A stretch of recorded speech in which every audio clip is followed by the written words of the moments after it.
Salut à tous, c'est Sam, j'espère que vous allez bien. Aujourd'hui, je vais vous apprendre à créer des embeds. Je vous invite aussi à rester jusqu'à la fin de la vidéo parce que j'ai une petite annonce à vous faire. Et ben sur ce, c'est parti.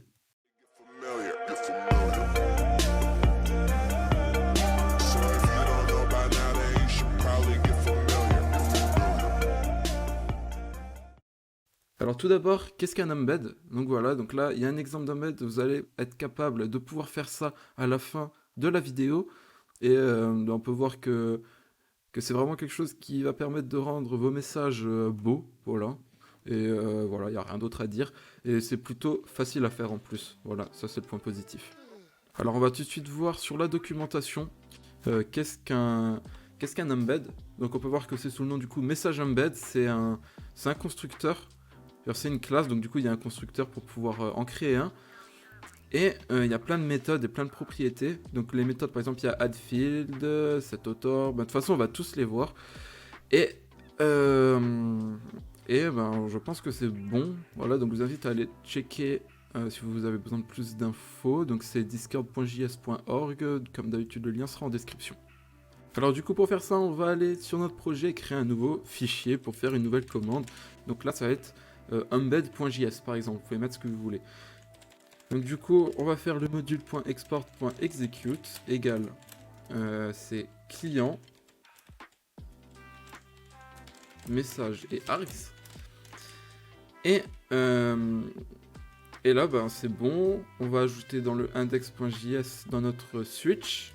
Donc c'est case config.prefix plus embed. Du coup, on va appeler comme ça la commande. Require /command/ embed.js.execute. Du coup, on va chercher la fonction client, message et args.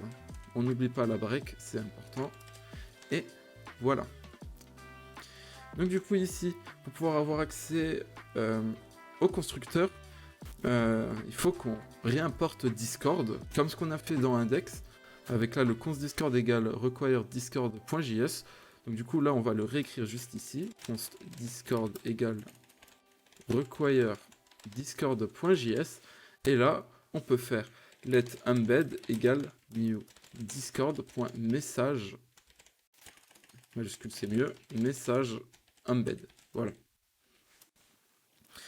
Donc là, au lieu de mettre à chaque fois discord.machin truc, là, on va utiliser quelque chose qui va s'appeler la déstructuration. Donc c'est en utilisant à la place de mettre discord décroché. Et là, on peut voir que il y a tous les constructeurs et tout ça de Discord.js. Et du coup, là, on va juste noter message embed.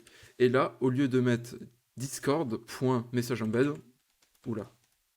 Au lieu de mettre discord.messageembed, on va juste mettre new message embed. Ça revient exactement au même. Mais je préfère comme ça.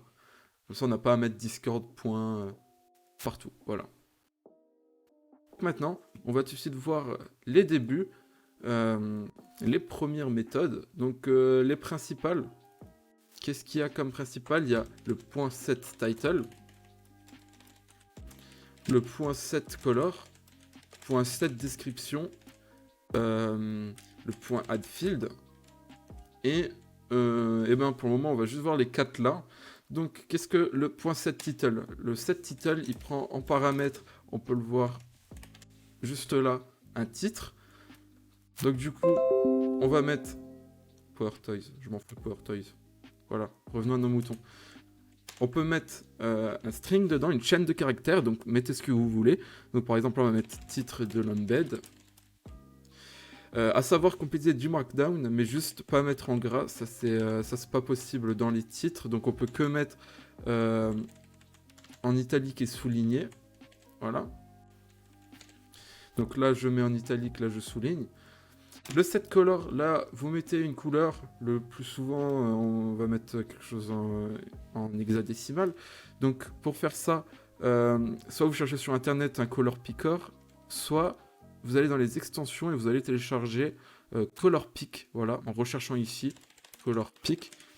Vous allez l'installer et après, dans votre code, vous avez juste à faire CTRL-SHIFT-P, vous notez Pick Color, et là, vous avez un picker qui s'ouvre et vous mettez les couleurs que vous voulez. Par exemple, moi, je vais prendre un bleu, voilà. que vous avez les CTRL-V ici. Voilà, donc à savoir que ça se copie automatiquement dans le clipboard. Et comme ça, vous avez juste à CTRL-V. Maintenant, on va voir le point 7 description. Le point 7 description, c'est un peu comme le title, mais du coup pour une description, logique. Donc là, bien sûr, il y a tout le Markdown qui fonctionne. Donc, Markdown et tout ça. On peut faire sur plusieurs lignes en mettant un anti-slash avec Alt-GR et le 8 d'en haut, voilà. Pour faire un anti-slash N, voilà. Anti-slash N, c'est pour faire un new line, du coup. Pour faire un saut de ligne, si vous préférez. Donc là, on peut mettre nouvelle ligne. On peut aussi mettre deux anti-slash N pour faire un saut de ligne carrément une ligne vide, ça marche aussi. Donc test, voilà, on va mettre ça. Et là, on va voir le add field. Donc, qu'est-ce que le add field du coup? C'est les parties... Attendez si je retrouve... Voilà. Le add field, c'est ça en fait, c'est avec le nom et une description, aussi en ligne. Donc on va voir les deux versions. Donc, je me perds dans mes tabs, voilà. Add field. Donc, qu'est-ce qu'il prend comme paramètre, comme nom? Il prend une description, une value et une inline. Donc là, on peut voir qu'il y a un point d'interrogation, c'est-à-dire que c'est optionnel. De base, ça va être en false, c'est-à-dire que de base, ce sera des embeds normaux, comme celui-ci. Voilà. Donc, du coup, là, on va commencer par mettre un titre. Donc, abonnez-vous, voilà. On va mettre une value. Par exemple, on va mettre aussi du markdown là. Merci. Voilà, par exemple. Voilà, je vous conseille d'écouter ce que dit ce field. À savoir que pour le titre du field, c'est comme le titre de l'embed. Le markdown fonctionne aussi, mais vous pouvez juste pas mettre en gras. Et du coup, là, on peut mettre false pour dire que ce sera pas en inline, c'est-à-dire que ce sera pas sur la même ligne, mais du coup, ça, si on l'enlève, ça revient au même. Donc maintenant, on va voir vite fait les inlines. Donc du coup, on va noter par exemple là vraiment quelque chose de random. Inline 1. Voilà, quelque chose de random, juste histoire de dire que c'est là. Et on va le mettre 4 fois. Pourquoi je le mets 4 fois? C'est parce que sur une seule ligne, il y a maximum 3 fields. Comme là, vous pouvez le voir. Celui-là, il est aussi en inline. Et puisque du coup, là, il y en a 3, c'est le max. Il va se mettre en dessous. Voilà. C'est aussi simple que ça. Je pense que c'est pas trop compliqué à comprendre. Et maintenant, du coup, on veut tester un peu comment envoyer un embed. C'est comme pour un message avec message.channel.send. Mais à la place de mettre une chaîne de caractères, on a juste à mettre notre embed. Donc je rappelle, pour lancer notre code, c'est node. Le bot est prêt. Maintenant, Maintenant, si on fait point d'exclamation embed, on va voir que là, il y a tout. Donc là, il y a le titre.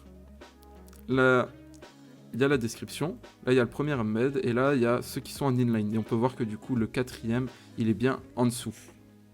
Maintenant, comment mettre un URL, par exemple, là, sur le titre? Là, j'aimerais que, par exemple, quand je clique, ça aille sur un lien, par exemple, sur ma chaîne YouTube. Au passage, merci pour les 50 abonnés. Donc, comment faire ça? C'est très simple. C'est une autre méthode qui existe qui s'appelle .setURL. Donc, vous pouvez la mettre un peu partout. Moi, j'aime bien la mettre après le title, puisque du coup, l'URL, il sera sur le titre. Et là, vous mettez juste .setURL et l'URL entre guillemets, du coup, en chaîne de caractères. Et du coup, maintenant, si on relance et que je refais point d'exclamation embed, on peut voir que là, le titre, il y a un lien. Maintenant, on va voir comment rajouter des images. Donc ça, c'est l'image de l'embed et ça, c'est le thumbnail. Je ne sais pas du tout la traduction française, mais c'est comme ça qu'on dit sur les embeds. Donc du coup, pour définir une image, on fait cette image et là, on met l'URL. Donc là, j'ai préparé sur Imagur l'image de Discord.js pour la mettre. Et pour faire le thumbnail, c'est exactement pareil, c'est .setThumbnail, voilà, je vais essayer de bien le prononcer mais j'ai un accent de merde. Et on met l'URL, et maintenant on va voir tout de suite qu'est-ce que ça donne. Point d'exclamation embed, et on peut voir que là il y a les deux images qui se sont mises.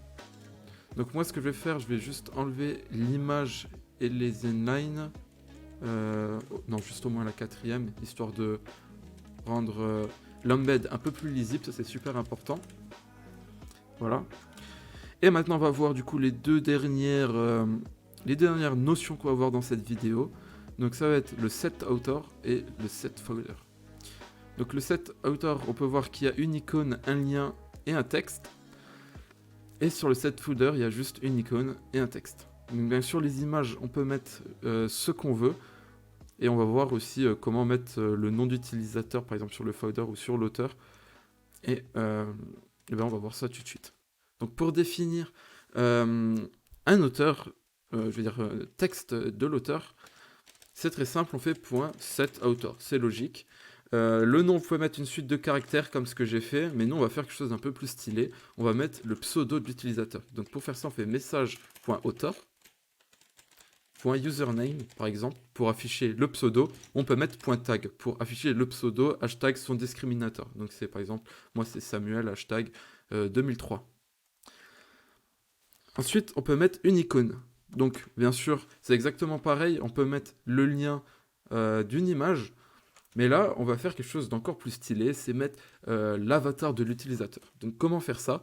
On va faire message.author .avatar URL. Et c'est une méthode, donc faut pas oublier les parenthèses.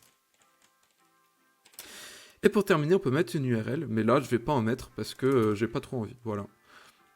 Voilà, donc si vous voulez en mettre une, c'est exactement comme le set URL. Vous mettez votre lien entre guillemets. Et pour terminer, du coup, le set folder. Donc le set folder, là, on va mettre par exemple bot réalisé avec discord.js. Et là, on va mettre en icône l'image de Discord, de Discord.js. Et maintenant, on va voir le résultat final. Point d'exclamation embed. On peut voir que là, il y a bien mon pseudo, il y a une image. Et voilà, là, il y a un petit footer. Donc ça, c'est super intéressant à faire. Donc, je vais vous donner un petit exercice histoire de vous entraîner. Ça, c'est super important. Moi, je vais vous proposer de faire une page dead, voilà, donc on avait fait une commande dead, c'était un exemple, mais là on va pouvoir vraiment le faire. Donc je vous invite à faire un petit embed par exemple pour afficher toutes les commandes de votre bot, et pourquoi pas le lien de votre serveur, le lien de vos réseaux sociaux, ou je sais pas, mais c'est juste histoire de vous entraîner, mettez ce que vous voulez dedans, c'est juste histoire de vous entraîner, c'est important. N'hésitez pas à utiliser la documentation au lieu de re-regarder cette vidéo. C'est comme ça que vous allez vraiment apprendre. Par exemple, vous savez plus comment il marche le add field. Bah là, vous allez sur discord.js.org, méthode add field. Et là, vous avez toutes les informations. Alors voilà, la petite annonce que j'avais à vous faire, c'est que j'ai créé un compte TikTok où je poste du contenu orienté programmation, développement informatique. Voilà, il y a des... ça peut être des blagues, des astuces, des tutos. Même là, j'ai refait un mini tuto comment créer un bot Discord. Donc du coup, si ça vous intéresse, le lien sera en description. Ou sinon, tout simplement, c'est @sam.dev. Alors sur ce, j'espère que cette vidéo vous aura plu et qu'elle vous aura été utile. Si c'est le cas, n'hésitez pas à liker, partager, commenter, etc. N'hésitez pas à aller me follow sur TikTok. Sur ce, c'était Sam. Moi, je vous dis ciao tout le monde.